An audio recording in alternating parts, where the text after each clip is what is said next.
Metre ಬಡ್ಡಿ ತಗೊಳ್ಳೋದ್ರಿಂದ ಎಲ್ಲಾ ಮನಿ ಬಡ್ರು ಮನಿ ಎಲ್ಲಾ ಸತ್ಯಾನಾಶ ಆಗೋಗ್ಯಾವ. 9 ಮಂದಿ ಉರುಳು ಹಾಕೊಂಡ್ ಉಷಾ ಕುಡಿದ್ ಸತ್ತಾರ. ಅವ್ರದ್ದು ಮಕ್ಕಳಿಗೆ ಬೆನ್ನ ಹತ್ತಿ 3 ಮಂದಿ ಹೆಣ್ಮಕ್ಳಿಗೆ ಇವ್ರು ಓಡಿಸ್ಕೊಂಡ್ ಹೋಗ್ಯಾರ. ಎಲ್ಲಾರು ಕುಡಿಯು.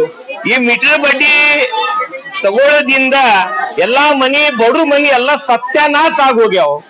ಮತ್ತು ಏನಪ್ಪಾ ಅಂದ್ರ ಸುಮಾರು 9 ಮಂದಿ ಉರುಳು ಹಾಕೊಂಡ್ ಉಷಾ ಕುಡಿದ್ ಸತ್ತಾರ.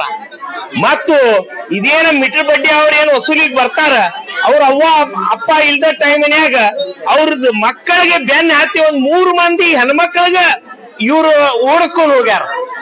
ಈ ತರ ಮನೆಯಲ್ಲಿ ಆಗ್ಲಾತೈತಿ.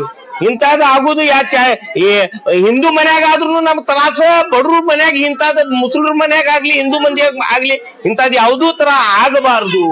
ಮತ್ತು ಏನೈತಿ, ಬ್ಯಾಂಕಿಂದ ರೂಲ್ಸ್ ಐತಿ. ನಾನು ಒಂದು ಅರ್ಬನ್ ಬ್ಯಾಂಕಿಂದ ಉಪಾಧ್ಯಕ್ಷ ಇದೀನಿ. ರಿಸರ್ವ್ ಬ್ಯಾಂಕ್ ರೂಲ್ಸ್ ಐತಿ. ಏನಪ್ಪಾ ಅಂದ್ರ 12% ಮ್ಯಾಲೆ ಬಡ್ಡಿ ತಗೋಬಾರ್ದು ಅಂತೇಳಿ ರೂಲ್ಸ್ ಐತಿ.